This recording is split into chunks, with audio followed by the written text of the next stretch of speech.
We will have David Ross from the Mental Health and Recovery Board talking about their replacement levy.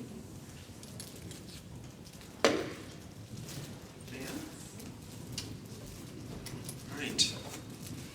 I do have notes because when Renee and Amy told me I had 7 minutes, I wanted to stick to it. The only way to do that is for me, at least, is to write things out.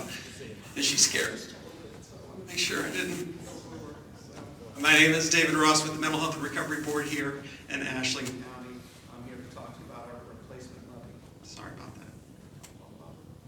that. And it's a good afternoon now, so it's wonderful to see so many familiar faces and catching up with a few folks, people who care deeply about this county, about our neighbors, and about the kind of community we want to be. For more than 24 years, the people of Ashland County have stood together in support of mental health and recovery services. When the first mental health levy passed back in 2001, it wasn't just a financial decision. It was a statement of values.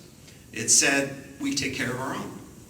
And because of that decision, thousands of local children, families, veterans, seniors have had help when they needed it most. And what we built together.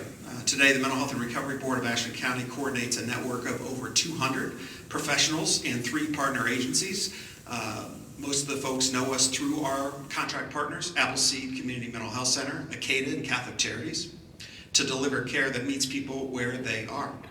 Last year alone, more than 2,000 residents received outpatient mental health or substance use services. Our 24/7 crisis helpline answered 1,683 calls. 2/3 of them involved people in immediate crisis. We never know when that crisis is going to come. It's essential that we maintain 24/7 crisis line services.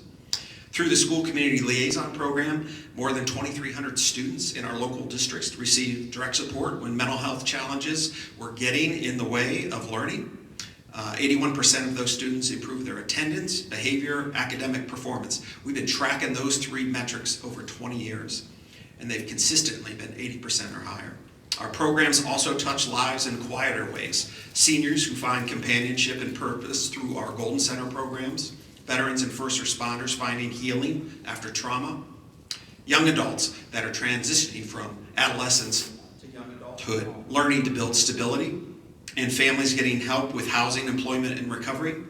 Each of these efforts has one simple message behind it, that you matter. The challenge before us, though, is it has been, and I'll emphasize this, it's been 15 years since Ashland County last asked, the board asked the community to update our funding for these services. During that time, inflation has gone up 47%, but our local resources have not kept pace. We stretched every dollar, sought every grant, done it responsibly, and sometimes even using one-time reserves to make sure no one was left without care. But we can all see the pressure points. More youth in crisis, more adults struggling with substance use or loneliness, and more families trying to rebuild stability. Our community health assessment, something that the health department takes the lead in, many of you are involved with that process, continues to identify mental health as Ashland County's top health priority year after year. That's not just data, it's a reflection of real need right here at home. So what's at stake? Some of the numbers. Mental health levy currently provides 28% of the board's total budget, roughly $1.3 million each year. Those are the dollars that keep local crisis lines open, fund prevention in our schools, and sustain programs for seniors and veterans. Without this funding, key programs like the School Community Liaison Program couldn't continue at their current level. Imagine a 9-year-old who's afraid to go to school because of anxiety, then finds someone to talk to through his or her liaison. Imagine a father in recovery who gets a second chance at a job through our supported employment program. Or a senior citizen who looks forward each week to the Golden Center gatherings because it's the one place where they feel seen and heard and valued. And if I have more time, one of these days I'll talk to you about the Pen Pal program, where we have seniors in this community that are writing to young people, and that back and forth dynamic is incredible. These moments of connection and hope, that's what this community investment makes possible. The Mental Health and Recovery Board operates with remarkable efficiency. It's governed by 12 volunteer citizens. Pam mentioned her time on the board. Family members, professionals, people in recovery who give their time because they believe in the services. Every dollar stays right here in Ashland County supporting our local agencies. creating local jobs, and meeting local needs. Unlike federal or state funds, levy dollars are flexible. Trust me, you cannot do a program like the School Community Liaison Program with federal or state dollars with all the ties and the strings.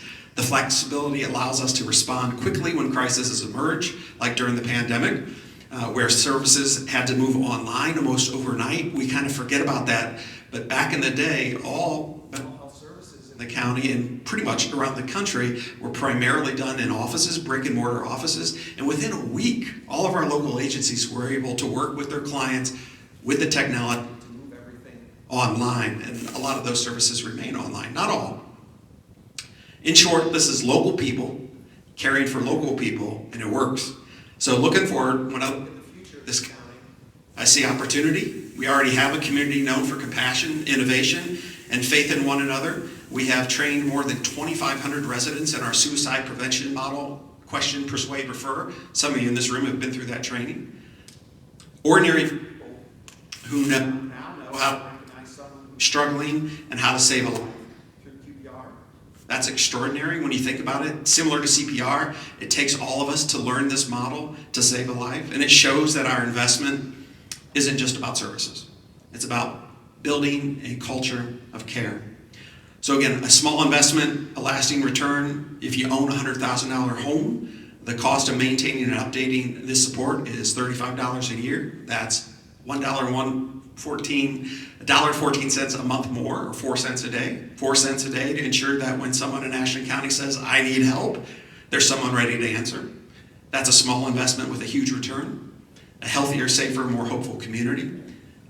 As I look around the room, I see people who have already given so much: time, compassion, energy. What we're really talking about today isn't just numbers on a ballot or budgets in a spreadsheet. It's about preserving what makes Ashland special, the belief that we take care of each other. We built something very good here. Let's not set back from it. Let's continue to care. Let's continue to make sure that when a child, a parent, a veteran, a senior reaches out for help, someone is there to take their hand. Together we can ensure that mental health remains community health, and that Ashland County continues to be a place where everyone belongs, everyone matters, and everyone has a chance to heal. And I respectfully request your yes vote if you haven't voted already this November 4th. So thank you very much, and I can take questions, I think. Yes, ma'am.